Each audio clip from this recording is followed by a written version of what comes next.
प्राचीन काल में आज की तरह ही आधुनिक अस्त्र, शस्त्र और दिव्यास्त्र थे। शस्त्र तो हाथों से चलते थे, लेकिन अस्त्र और दिव्यास्त्र मंत्र से संचालित होते हैं। आइए जानते हैं महाभारत काल के हथियार। महाभारत हथियार या संहारक अमूमन दो तरह के अस्त्र और शस्त्र हुए हैं। अस्त्र ऐसे हथियार को कहा गया जो किसी मंत्र या यंत्र से चलाए जाते थे।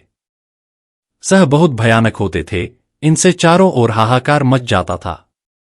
मौजूदा समय में यंत्र से फेंके जाने वाले अस्त्र जैसे तोप है, तो मंत्र से जैसे ब्रह्मास्त्र, पाशुपतास्त्र, पर्जन्यास्त्र आदि।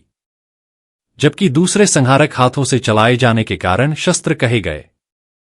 यह भी दो प्रकार के हुए, यंत्र शस्त्र और हस्त शस्त्र। यंत्र शस्त्र में शक्ति, तोमर, पाश, बाण, सायक, क्षण, तीर, परिघ, भिंदिपाल, नाराज आदि रहे, तो हस्त शस्त्र में रिष्टि, गदा, चक्र, वज्र, त्रिशूल, असी, खंजर, खप्पर, खड्ग, चंद्रहास, फरसा, मुशल, परशु, कुंटा, शंकु, पट्टिश, वशी, तलवार, बर्छा, बर्छी, कुल्हाड़ा, चाकू, भुशुंडी आदि रहे।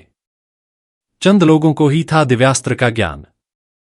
मंत्र से संचालित अस्त्र दिव्यास्त्र कहे जाते हैं।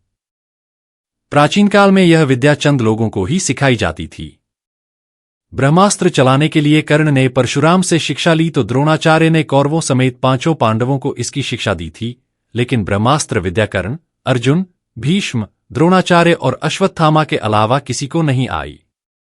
अस्त्र भी दो प्रकार के दिव्यास्त्र और यांत्रिकास्त्र हुए। दिव्यास्त्र मंत्रों से चलाए जाते थे।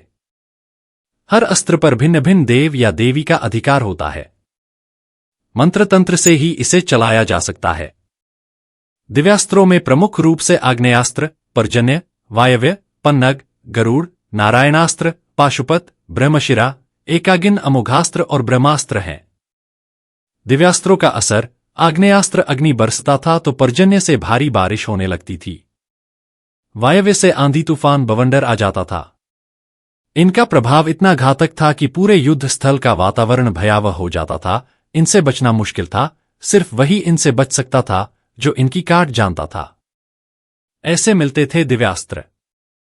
इसके लिए कठिन तप, व्रत, उपवास, ध्यान आदि करके मन को काबू में करने, 5 इंद्रियों को संचालित करने की शक्ति पाई जाती थी। जो व्यक्ति एकचित्त हो जाता वही दिव्यास्त्र हासिल करने का अधिकारी बनता। वासवी शक्ति, इसे अमोघ अस्त्र भी कहा जाता है, जो सिर्फ इंद्र के पास था। इसकी खूबी ये थी कि यह अचूक होने के चलते एक बार ही प्रयोग हो सकता था। महाभारत में कर्ण को इसे इंद्र ने कवच कुंडल के बदले दिया था। कर्ण इसके प्रयोग से अर्जुन को मार डालना चाहता था, लेकिन कर्ण को न चाहते हुए भी मित्र दुर्योधन के कहने पर महाशक्तिशाली घटोत्कच पर इसका प्रयोग करना पड़ा।